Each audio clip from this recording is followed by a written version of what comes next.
Penipuan arisan bodong, korban laporkan pengelola ke polisi. BMKG ingatkan bahaya dampak musim kemarau di Sulawesi Utara. Menteri Agama buka MTQ Sulawesi Utara ke-31.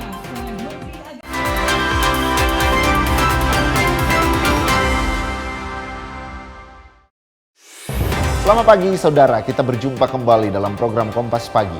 Selain 3 berita sorotan tadi, Anda juga bisa menikmati beragam informasi menarik lainnya yang dihimpun tim redaksi Kompas TV. Bersama saya, Devis Pinantoan. Inilah Kompas Pagi selengkapnya, hanya di Kompas TV, independen, terpercaya.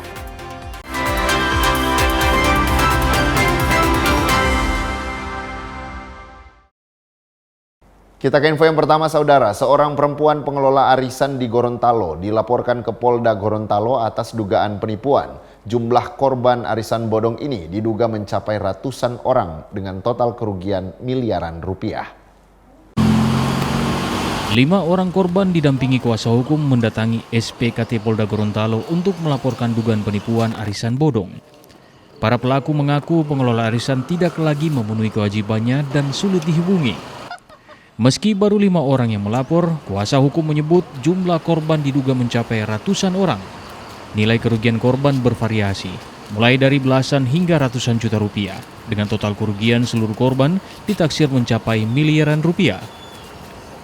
Kami mendampingi beberapa orang yang menjadi korban penipuan arisan bodong. Untuk korban cukup banyak, ada ratusan orang dan kami prediksi kerugian seluruh korban itu mencapai miliaran rupiah. Karena dari seluruh korban itu, masing-masing korban itu ada yang merugi antara belasan juta hingga puluhan juta rupiah. Ada yang 120 Pak? Ya, bahkan ada yang sampai ratusan juta rupiah. Korban yang saya dampingi sebenarnya telah mengikuti arisan ini sudah dari tahun lalu. Sejumlah barang bukti diantaranya identitas terlapor, bukti transfer, dan dokumentasi percakapan juga telah dilampirkan dalam laporan. Fikar Buntuan, Kompas TV, Gorontalo. Kita ke berita lainnya, saudara. Sempat buron selama 3 tahun lamanya. ICP alias Indra, terpidana kasus asusila terhadap anak di bawah umur, berhasil ditangkap oleh petugas Kejaksaan Tinggi Sulawesi Utara Minggu 5 Juli 2026. Tim dari Kejaksaan Tinggi Provinsi Sulawesi Utara pada Minggu 5 Juli 2026 berhasil membekuk terpidana kasus asusila terhadap anak di bawah umur yang sempat buron.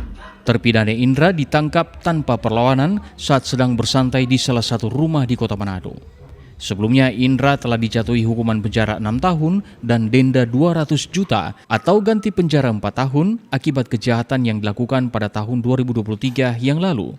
Eri Yudianto, Asi Intel Kejati Sulut mengatakan, terpidana yang selama ini buron harus mempertanggungjawabkan tindakannya setelah melarikan diri selama 3 tahun. TDU ini sudah melarikan diri sejak putusan pengadilan yang telah mempunyai kekuatan hukum tetap di tahun 2023. Jadi tersangka atau terpidana ini sudah dilakukan pemanggilan selama 3 kali, yaitu pada tanggal 28 Agustus, kemudian tanggal 30 Agustus, dan 7 September 2023. Keberhasilan menangkap DPO kasus asusila ini menjadi komitmen Kejati dalam menjaring seluruh DPO yang masih buron.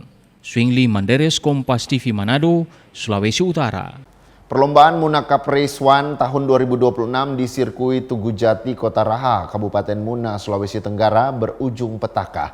2 pembalap yang sedang memperebutkan posisi bersenggolan, kehilangan kendali dan menghantam penonton dan petugas di tepi lintasan. 7 orang mengalami luka-luka akibat insiden ini. Inilah rekaman saat kecelakaan terjadi dalam ajang Munakap Race 1 tahun 2026 di sirkuit Tugu Jati, Kota Raha. 2 pembalap yang melaju dengan kecepatan tinggi terlibat persaingan ketat. Saat memasuki lintasan, keduanya tiba-tiba bersenggolan hingga kehilangan kendali.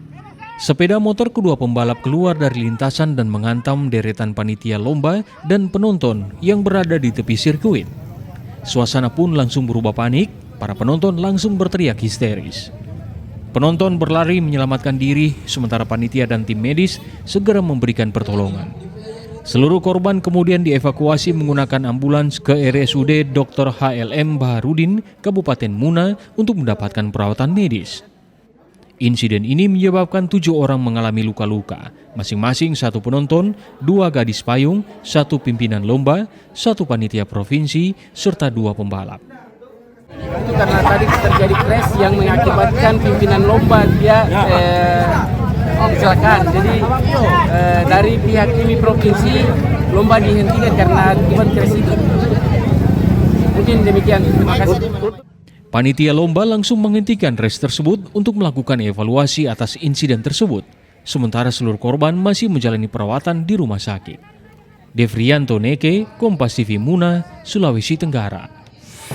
Saudara, informasi warga palang pintu masuk kantor bupati, desak sekda harus orang Moi, akan kami hadirkan sesaat lagi.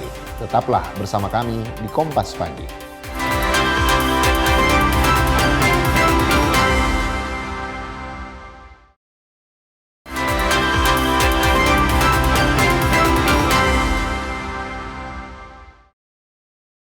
Anda menyaksikan Kompas Pagi, saudara. Seorang pria ditemukan tewas di dalam kamar kos di Kecamatan Biringkanaya, Makassar, Sulawesi Selatan, Senin siang. Korban mengalami luka terbuka di bagian wajah. Polisi yang menemukan sebuah cangkul terdapat bercak darah di lokasi kejadian diduga korban pembunuhan. Warga Jalan Landraki Baru, Kecamatan Biringin Kanaya, Makassar, Sulawesi Selatan digegerkan dengan penemuan jasad seorang pria berinisial AU umur 45 tahun di dalam kamar kosnya. Korban yang bekerja sebagai supir ekspedisi tersebut pertama kali ditemukan oleh kerabatnya saat sedang menjenguk ke kamar kos. Saat ditemukan, korban sudah tidak bernyawa dengan luka terbuka di bagian wajah dan terbaring di atas tempat tidur. Kepolisian sektor Biringin Kanaya bersama tim Inafis Polrestabes Makassar dan tim Bidokes Polda Sulawesi Selatan langsung melakukan olah tempat kejadian perkara. Petugas mengamankan sejumlah barang bukti termasuk sebuah cangkul bercak darah yang ditemukan di dekat korban. Temuan ini menjadi petunjuk awal dalam penyelidikan dugaan tindak pidana pembunuhan. Korban diketahui baru 3 bulan menempati kamar kos tersebut.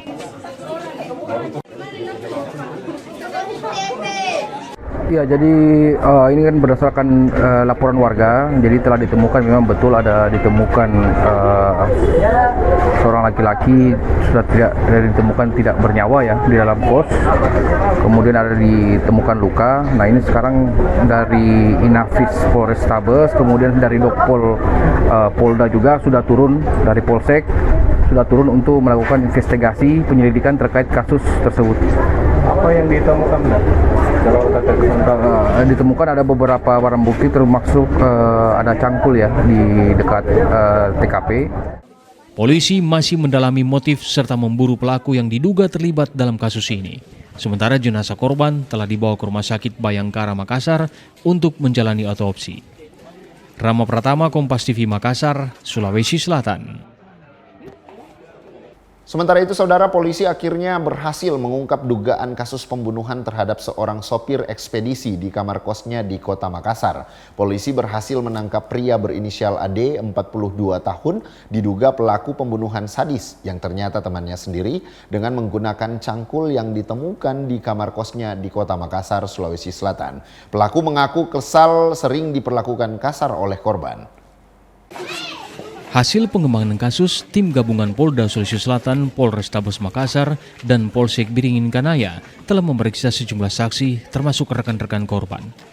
Dari hasil penyelidikan tersebut, penyidik mengidentifikasi Ade sebagai terduga pelaku. Saat pemeriksaan, terduga pelaku Ade mengakui telah menghabisi nyawa korban yang adalah temannya sendiri.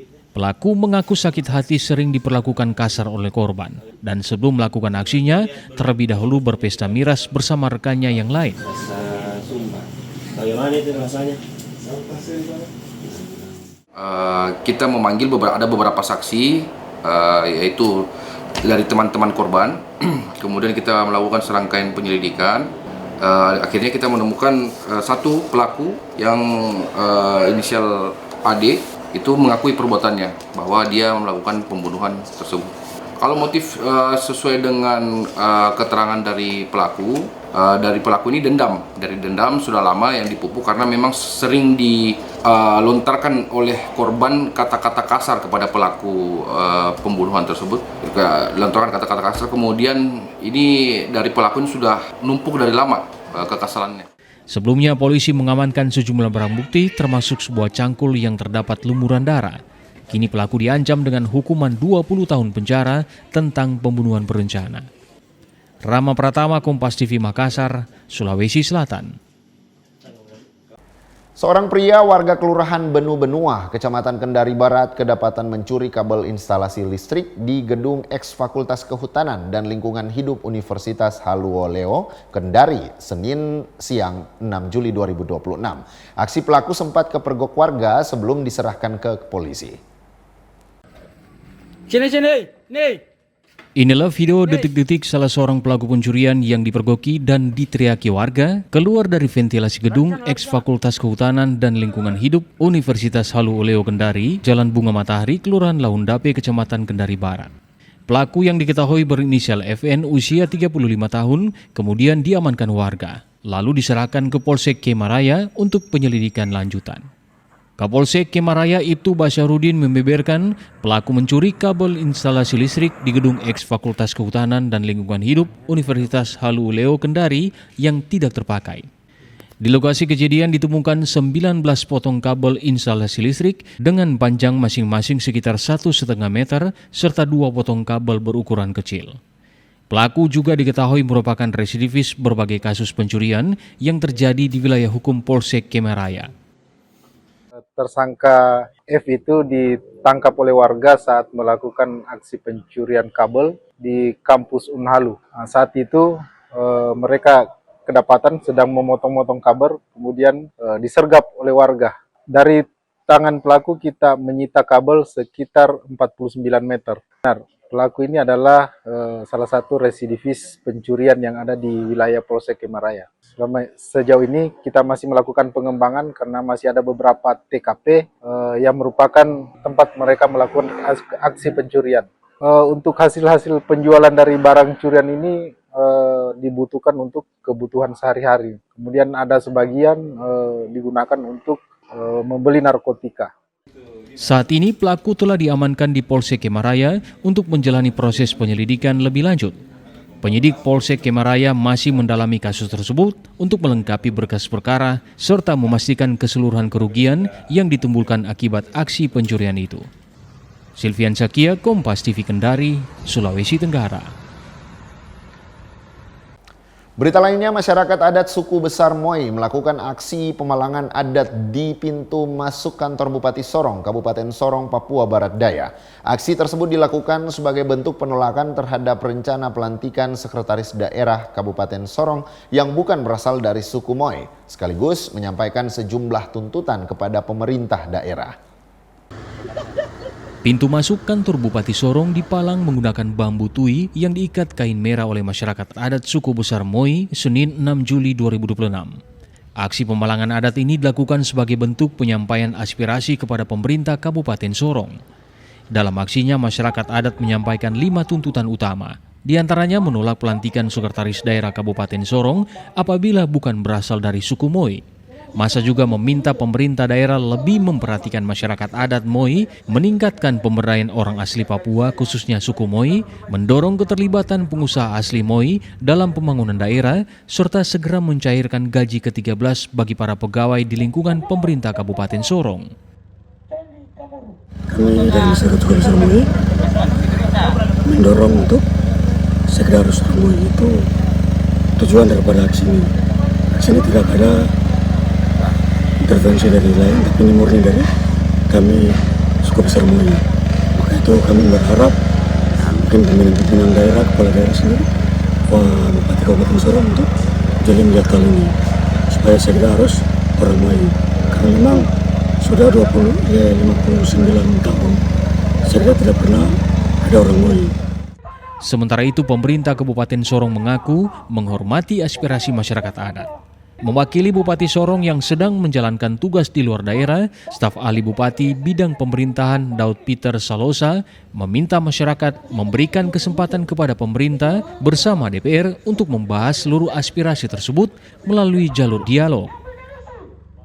Untuk itu, kepada kita semua, mari kita secara bersama-sama memberikan ruang dengan dasar hati yang bisa kita merendah dan berjiwa besar untuk memberi ruang kepada pemerintah lewat lembaga perwakilan rakyat DPR, agar DPR bisa memfasilitasi sehingga antara pemerintah.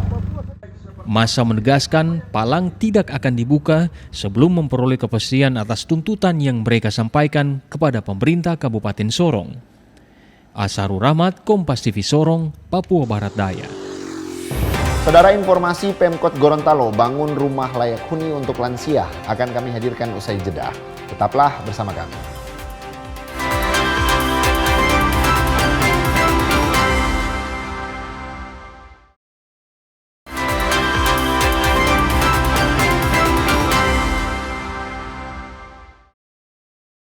Terima kasih Anda masih bersama kami di Kompas Pagi. Saudara, BMKG Klimatologi Kelas 2 Sulawesi Utara mengingatkan adanya potensi kekeringan ekstrim hingga krisis air bersih saat musim kemarau terjadi bersamaan dengan El Nino di wilayah Sulawesi Utara.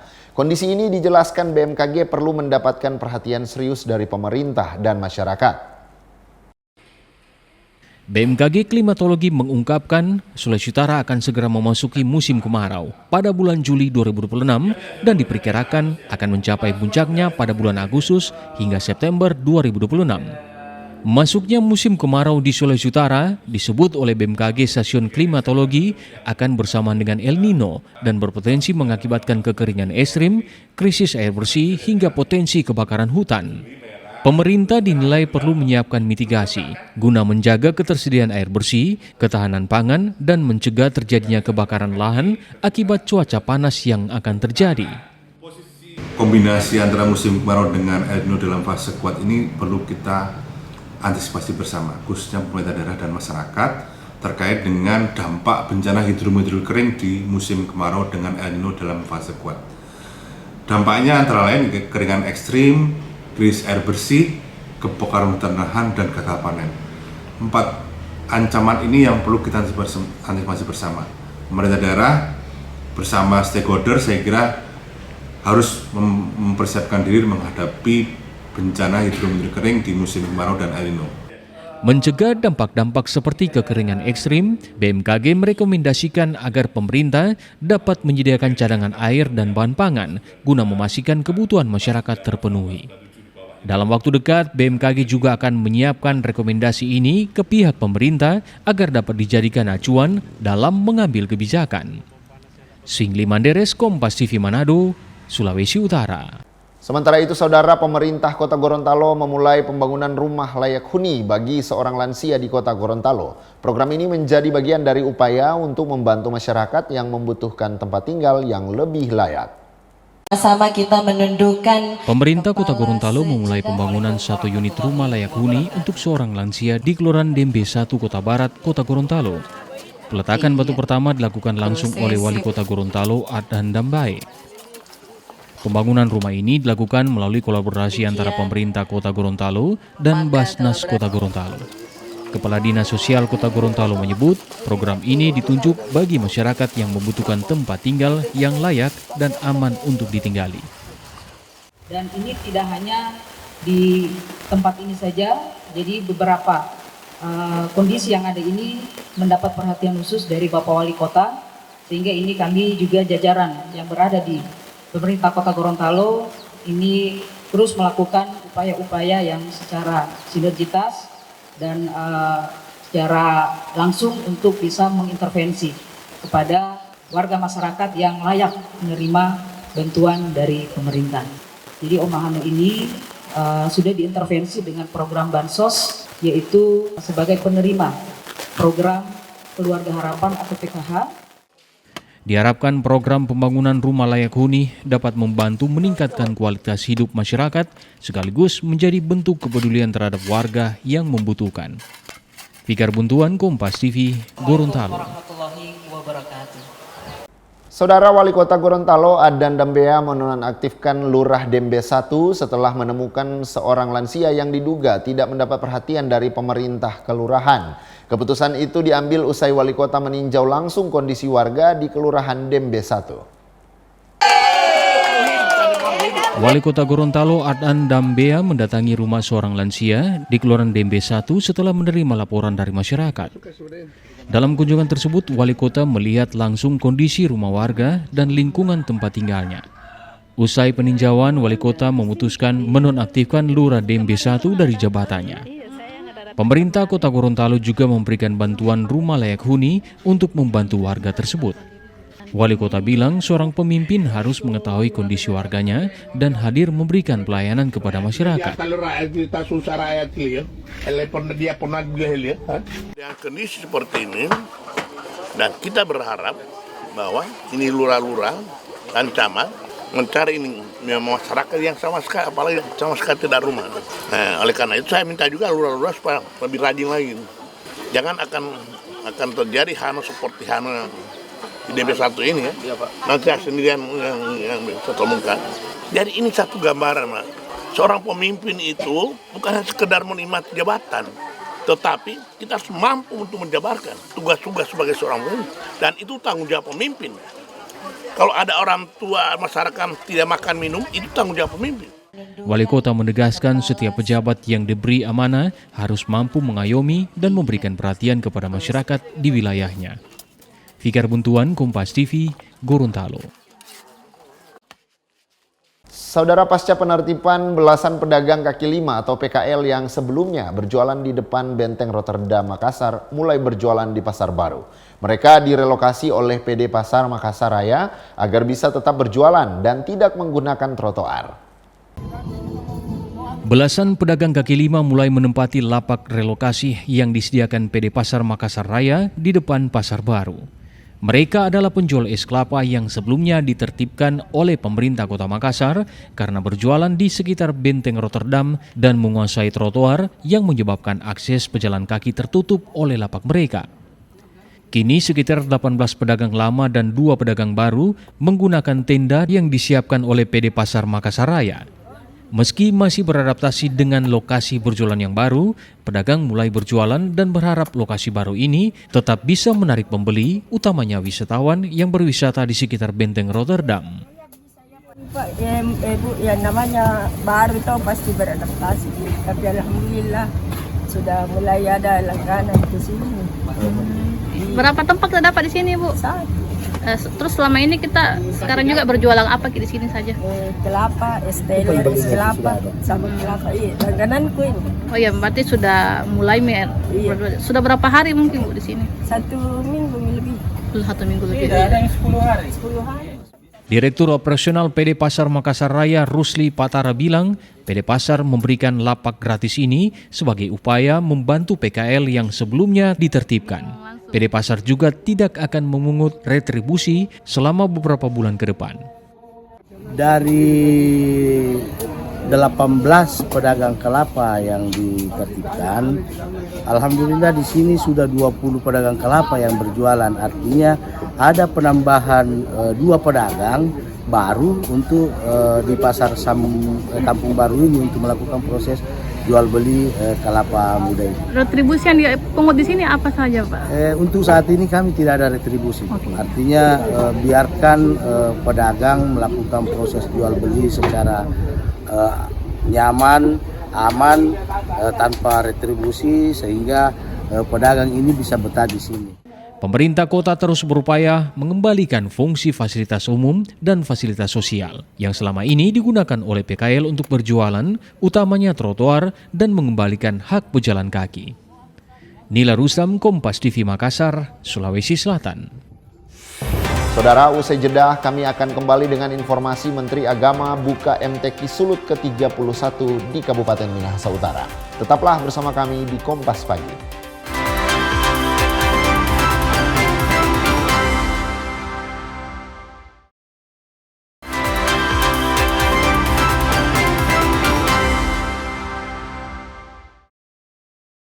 Kembali Anda menyaksikan Kompas Pagi, Saudara. Musabakah Tilawatil Quran atau MTQ tingkat Provinsi Sulawesi Utara ke-31 resmi dibuka oleh Menteri Agama Nasaruddin Umar Senin 6 Juli 2026.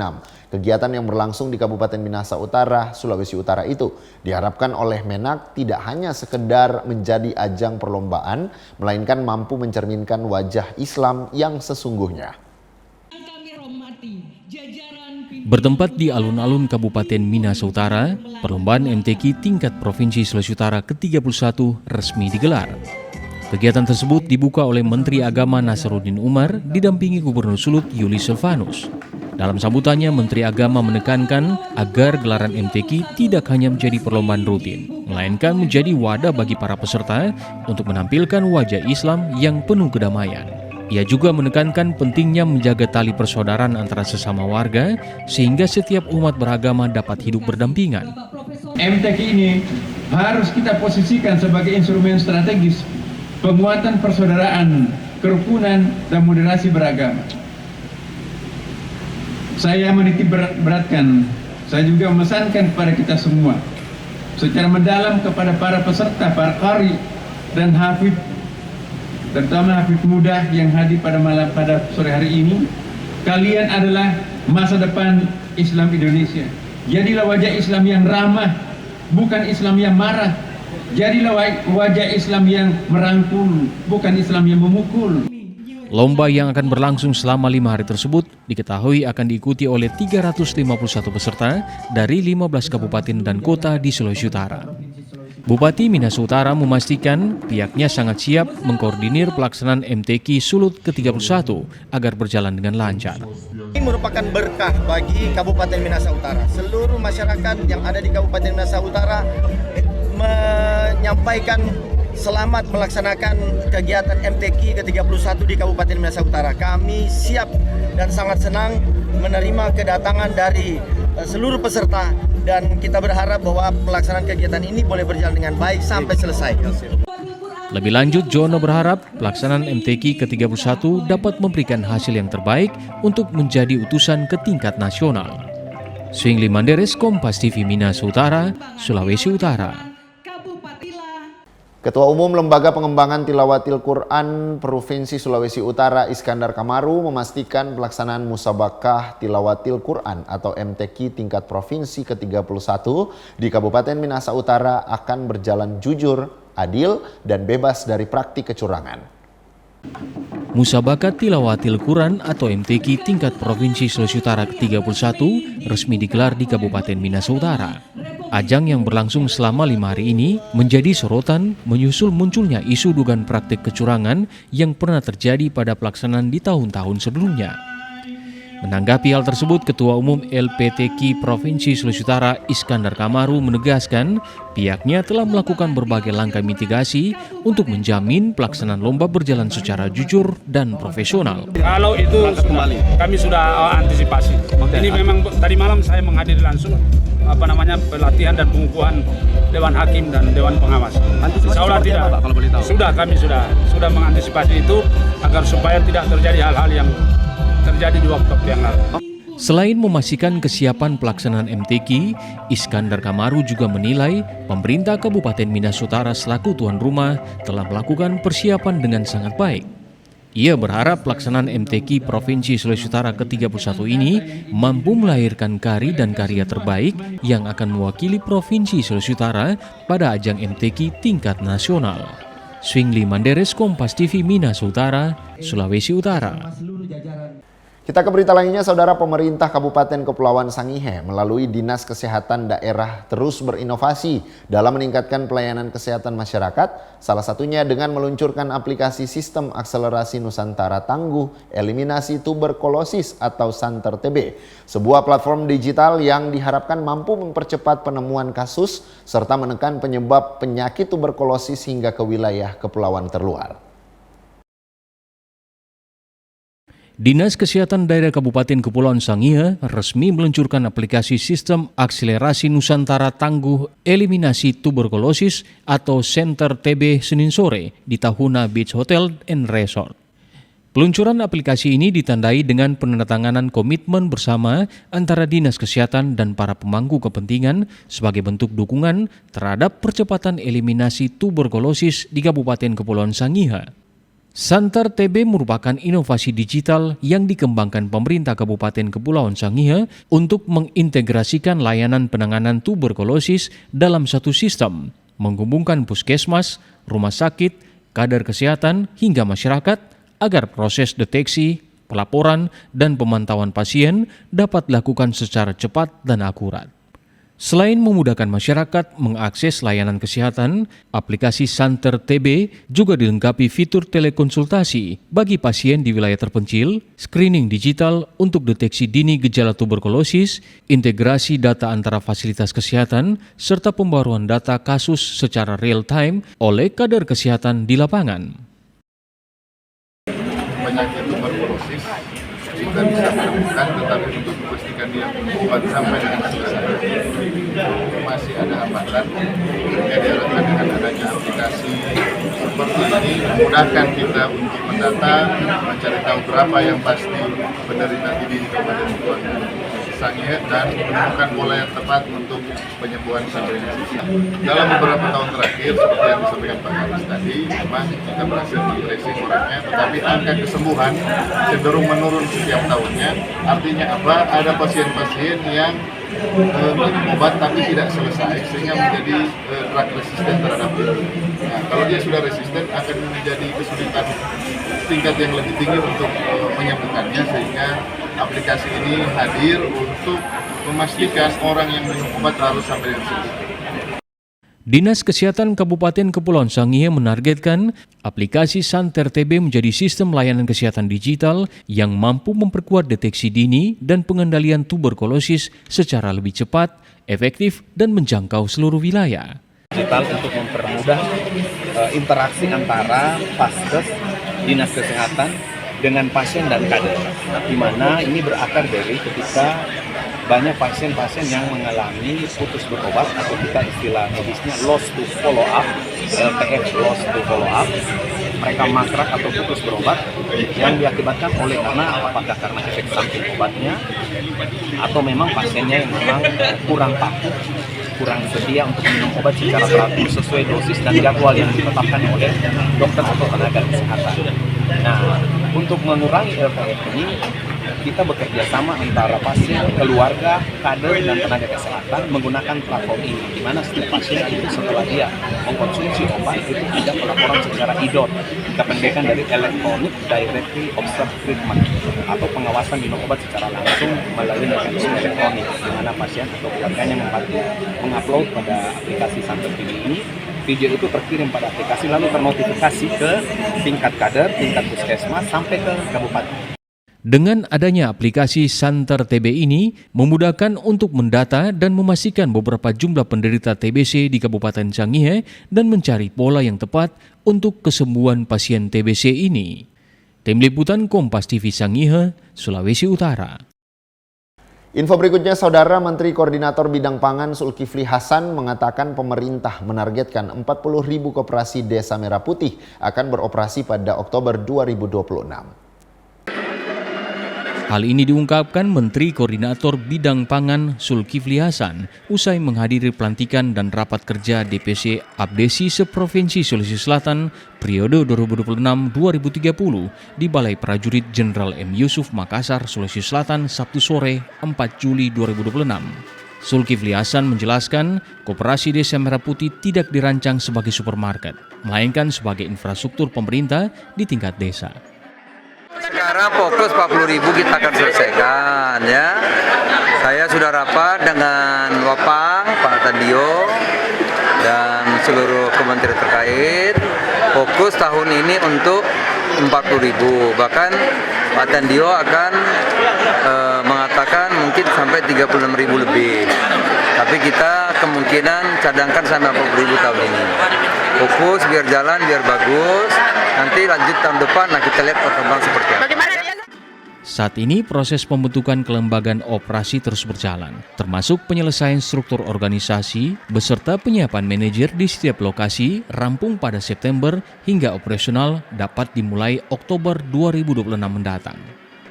Arif Tirtana, Kompas TV Makassar, Sulawesi Selatan. Saudara, Kodam 13 Merdeka menggelar kegiatan olahraga bersama, Coffee Morning, dan nonton bareng Piala Dunia 2026 yang melibatkan jurnalis di kota Manado. Kegiatan yang dihadiri langsung Pangdam 13 Merdeka Maijen TNI Mirsa Agus ini diharapkan bisa menjadi ajang silaturahmi sekaligus memperkuat sinergi Kodam 13 Merdeka dengan insan media. Inilah suasana penuh keakraban dan keceriaan dalam momen nonton bareng Piala Dunia 2026 yang berlangsung di markas Kodam 13 Merdeka dalam rangkaian kegiatan olahraga bersama Coffee Morning yang diinisiasi oleh Kodam 13 Merdeka Selasa pagi.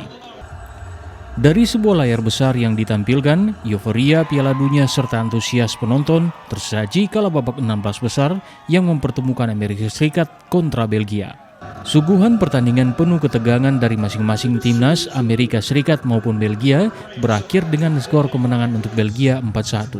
Hasil ini memupus harapan Amerika Serikat melaju di babak 8 besar. Kegiatan ini dihadiri langsung Pangdam 13 Merdeka Maijen TNI Mirsa Agus bersama jajaran pejabat utama Kodam 13 Merdeka, prajurit TNI di Kodam 13 Merdeka, serta para jurnalis di Kota Manado. Maijen TNI Mirsa Agus bilang, kegiatan ini tak sekedar ajang silaturahmi, tetapi juga menjadi sarana untuk saling bertukar pikiran, membangun kebersamaan, dan membangun komunikasi yang semakin erat. Melalui sinergi antara TNI dan media, diharapkan bisa sama-sama memberikan informasi yang positif, edukatif, dan bermanfaat untuk publik. Tampak hadir mendampingi Pangdam 13 Merdeka, Kasdam 13 Merdeka, Irdam 13 Merdeka, Kapok Sali Pangdam 13 Merdeka, Kapendam 13 Merdeka, serta personil TNI Kodam 13 Merdeka. Yanemi Kesingal, Kompas TV Manado, Sulawesi Utara.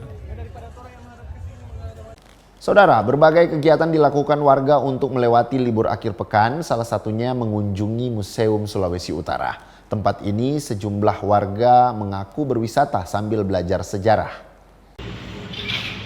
Banyak warga memanfaatkan waktu libur akhir pekan bersama keluarga dengan mengunjungi berbagai objek-objek wisata seperti wisata pantai, alam, hingga taman bermain anak. Sejumlah warga di Kota Manado memilih berkunjung ke Museum Provinsi Sulawesi Utara. Sejak diresmikan, Museum Sulawesi Utara banyak dikunjungi warga. Pengunjung mengaku mengunjungi museum bisa mendapat banyak manfaat sambil berwisata. Di museum ini, para pengunjung bisa melihat langsung bagaimana sejarah berdirinya Sulawesi Utara, serta bisa mempelajari agama, budaya, serta barang-barang bersejarah lainnya. Kebetulan ini kan pas sudah mau masuk sekolah hari Senin, jadi sekalian ini kita belajar, berwisata sambil belajar istilahnya. Jadi sambil anak-anak juga mengetahui asal-usul daerah Sulawesi Utara, menambah ilmu, mungkin dari untuk pelajaran sejarah lagi, langsung diuji praktiknya langsung di sini, lihat supaya tahu lagi mereka tentang sejarah Sulawesi Utara. Kalau kondisi sekarang sih sudah tertata rapi, terus kondisi sudah bersih dari yang awalnya sebelumnya dibangun. Pasca direnovasi, Museum Sulawesi Utara ini telah berdiri megah sehingga menambah minat dari masyarakat Sulawesi Utara, khususnya Kota Manado untuk mengunjungi tempat ini. Jimmy Dapar, Kompas TV, Manado, Sulawesi Utara. Informasi tadi menutup perjumpaan kita dalam program Kompas Pagi. Saya Davis Pinontoan bersama kru yang bertugas mengucapkan terima kasih atas kebersamaan Anda. Tetap saksikan rangkaian program berita di Kompas TV, independen, terpercaya.